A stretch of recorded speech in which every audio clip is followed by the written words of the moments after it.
हर रोज की तरह वो अपने काम पर गया लेकिन वापस नहीं लौटा। और दूसरे दिन शिबली की माँ को कॉल आया, तुम्हारे बेटे को हमने किडनैप किया है और अगर तुमने पुलिस को बताने की कोशिश की तब भी तुम्हारे बेटे की जान जाएगी। पब्लिक गुस्से में क्यों थी? क्योंकि उनको ऐसा लग रहा था यार कोई इंसान मारे तो ठीक, लेकिन ऐसा किसी को कुकर में पका कर कैसे खा सकता है। तो दोस्तों आज की कहानी है शिबली सादिक हृदय की। मैं आपको आज सीधा कहानी सुनाता हूँ। तो शिबली नाम का 20 साल का लड़का और दिखने में एकदम खूबसूरत, मतलब अच्छा था, पढ़ाई में भी तेज था, गरीब घर से था, मेहनती था वो। उनके घर में गरीबी इतनी थी कि कॉलेज के बाद सीधा वो पार्ट टाइम जॉब करता था। ये कहानी बांग्लादेश की है। बांग्लादेश में वो रहता था। वो पोल्ट्री फार्म में नौकरी करता था और पढ़ने लिखने में अच्छा था, इसलिए तो वहाँ के ओनर ने उसे मैनेजर की नौकरी दी। शिबली वहाँ पर 20 साल की एज में ही मैनेजर की नौकरी पर था और वहाँ के उसके बाकी जो कलीग थे, साथ काम करने वाले लड़के थे, वो उससे 5-6 साल बड़े थे सभी। शिबली उन लड़कों के साथ प्रोफेशनल रहता था। हालांकि उनके साथ उसकी दोस्ती थी, लेकिन गलती होने पर वो उनको डांटता भी था।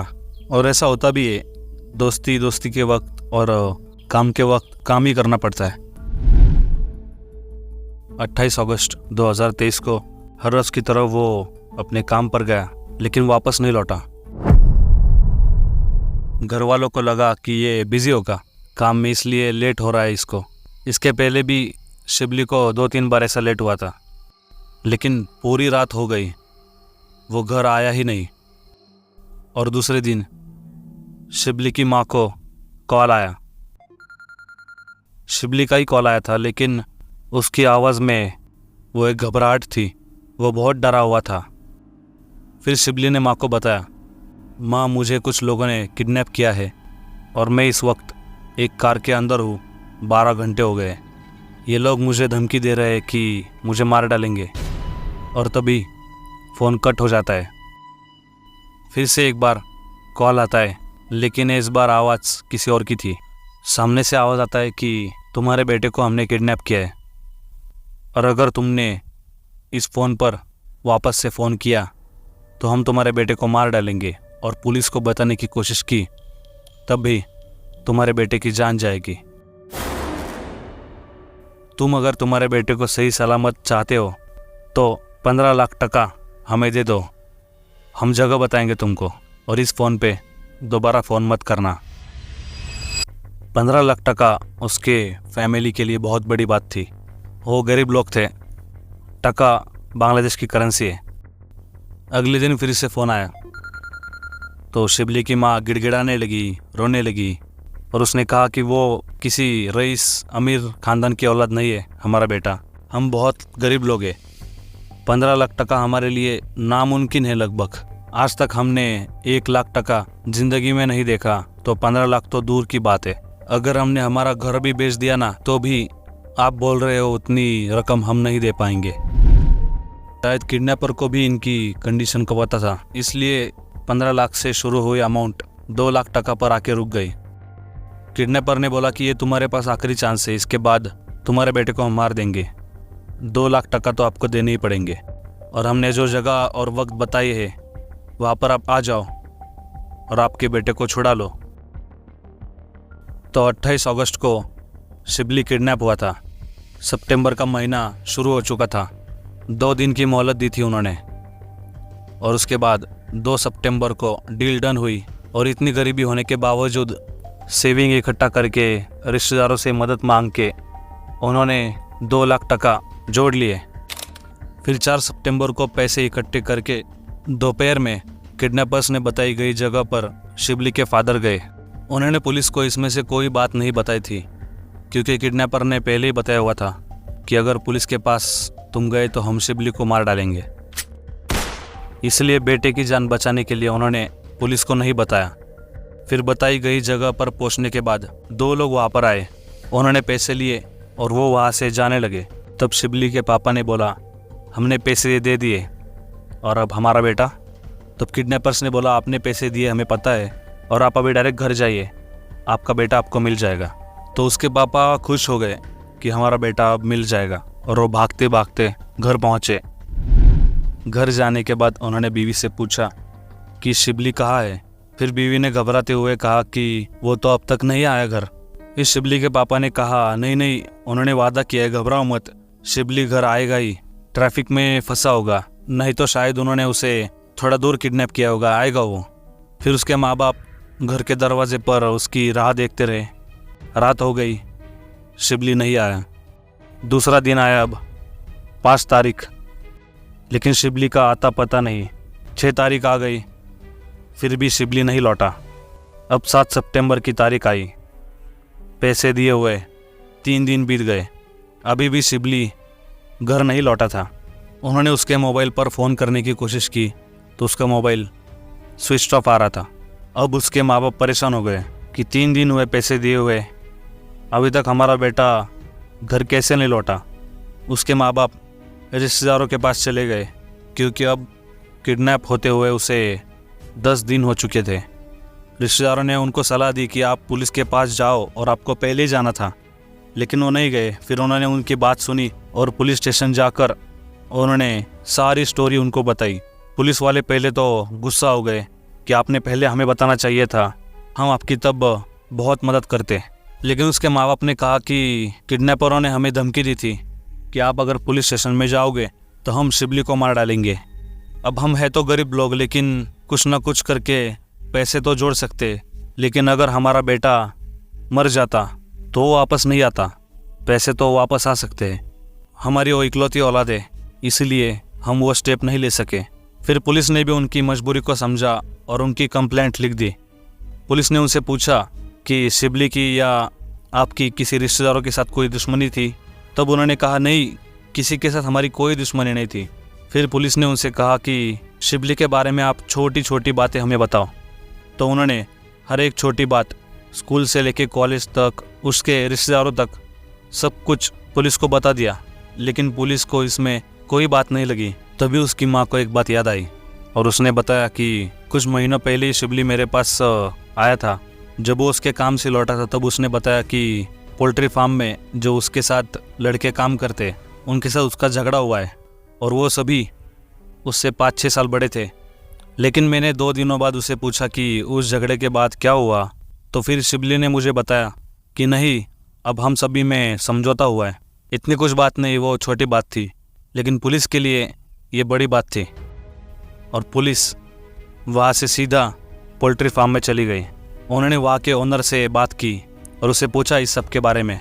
तो ओनर ने कहा हाँ, कुछ महीने पहले इनका झगड़ा हुआ था शिबली के साथ, लेकिन उसके बाद उनकी कॉम्प्रोमाइज़ हो गई और उसके बाद कुछ बात आगे बढ़ी नहीं। फिर पुलिस ने उसके साथ जो 6 लड़के काम कर रहे थे उनसे भी पूछा, तो उन्होंने भी बोला कि ऐसा बाद में कुछ नहीं हुआ, वो जब झगड़ा हुआ वहाँ तक ही था और ये बात पुरानी हो चुकी है, हमारा समझौता भी हुआ। फिर पुलिस ने और इन्वेस्टिगेशन की, लेकिन उनको इसका एक भी दुश्मन नहीं मिला। फिर पुलिस ने सोचा कि शिबली तो एक गरीब परिवार से है, तो उसे क्यों किडनैप करेगा कोई। किडनैप तो अमीरों को करते कि ज़्यादा पैसे मांगे जाए, और इनकी फैमिली तो बहुत गरीब थी। इसलिए पुलिस को एक ही एंगल नज़र आ रहा था, वो मतलब दुश्मनी का, कि दुश्मनी के चलते ही ये जो कुछ शिबली के साथ हुआ है वो हुआ है। तो सारी इन्वेस्टिगेशन करने के बाद फिर से पुलिस घूम फिर कर उसी पोल्ट्री फार्म पर आई और उनको वहाँ पर ही शक हो रहा था कि इनकी ही दुश्मनी थी शिबली के साथ। फिर क्या, पुलिस गई फिर से उस पोल्ट्री फार्म में और इस बार उन्होंने उन 6 काम करने वाले लड़कों को अलग अलग करके उनके साथ बात की, लेकिन सबने मना किया कि ऐसा कुछ नहीं है, सब कुछ ठीक तो चल रहा है। लेकिन आखिर पुलिस का दिमाग तो पुलिस का दिमाग होता है, तो उन्होंने ऐसा ऑब्जर्व किया कि इसमें से कौन सा लड़का ऐसा कमज़ोर है और किस लड़के को 2-3 थप्पड़ मारे तो वो कुछ बोलेगा, किसको धमकी दी तो वह सच बताएगा। तो पुलिस ने ऐसा करना शुरू किया और वो लड़के सच बोल पड़े। उन्होंने पुलिस को सारी सच्चाई बताई। उन्होंने बताया कि हम में से एक मेन लड़के से उसकी लड़ाई हुई थी, हम सब वो भूल गए थे लेकिन वो नहीं भूला। उसकी उम्र 25-26 साल की थी और उसको इस बात की जेलसी थी कि ये शिबली हमसे उम्र में छोटा है, 20 साल का लड़का मैनेजर की पोस्ट पर कैसे गया। हमारा बॉस बन रहा है ये तो। शिबली ईमानदार था तो उसे काम भी ईमानदारी से ही करने वाले चाहिए थे। वही उन 6 लड़कों में से 2-3 लड़के ऐसे थे कि जो काम कम करते थे, टाइम पास करते थे, तो शिबली उनको डांटता था। इस बात की भी उसके अंदर दुश्मनी थी कि ये कैसे डांट रहा है हमें। फिर उन्होंने प्लान बनाया कि हम शिबली को किडनैप करेंगे, उसे मारेंगे, पीटेंगे, उसकी फैमिली से कुछ पैसे भी मांगेंगे, उसके बाद उसे छोड़ देंगे।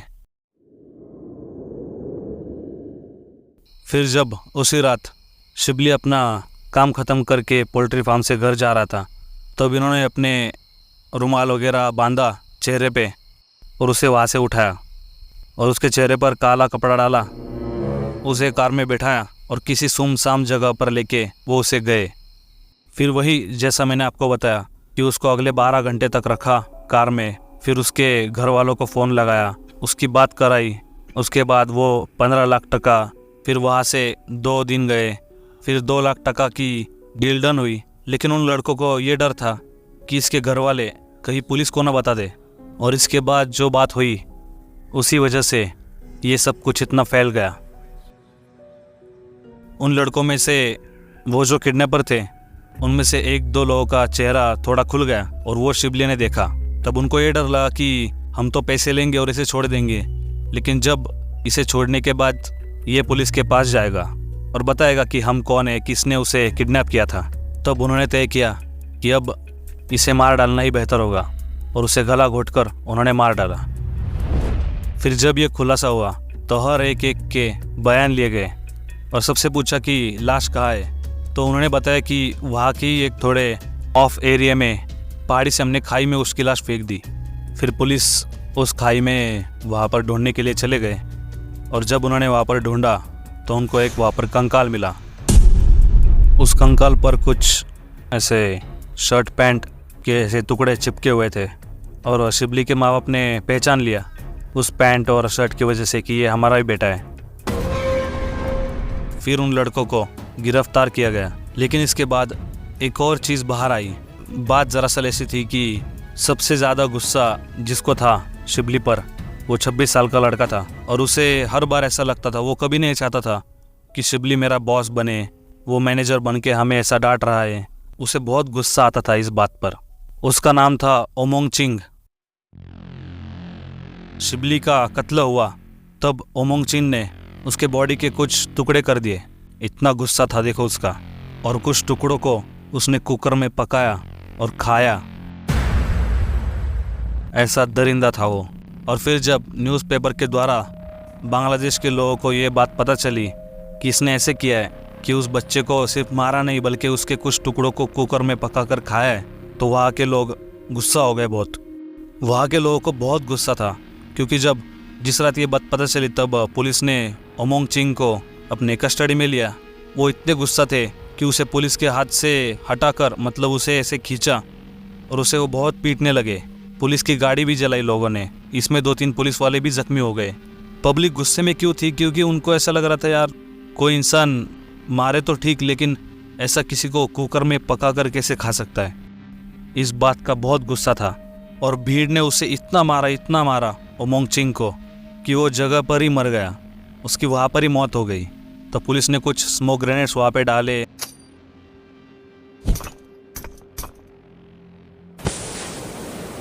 और लाठीचार्ज किया। फिर वहाँ की भीड़ थोड़ी शांत हो गई और किसी तरह से बाकी के 5 लड़कों को वहाँ से सुरक्षित तरीके से जेल में लेके गए। नहीं तो पब्लिक इतनी गुस्से में थी कि पूरे 6 लोगों को ही पीट कर मार देती। वो लड़के अभी तक जेल में हैं और शिबली के माँ बाप उसी गम में है कि हमारा बेटा अब नहीं रहा। तो इसीलिए दोस्तों, कभी भी किडनैपिंग का कोई केस होता है तो यही चीज़ होती है कि आदमी ज़िंदा नहीं बचता, जैसे शिबली के साथ हुआ। तो अगर आपको किसी ने धमकी भी दी तो सीधा पुलिस स्टेशन में चले जाओ, उसी में हमारी भलाई है। नहीं तो ऐसे ही करते, किडनैपर्स डर जाते हैं और वो उस लड़के को लड़की को मार डालते फिर। इसलिए डरो मत, पुलिस के पास जाओ। तो ये थी आज की कहानी। अगर वीडियो अच्छा लगा हो तो लाइक कीजिए, सब्सक्राइब कीजिए। तो मिलते हैं अगली वीडियो में। आपका बहुत बहुत धन्यवाद।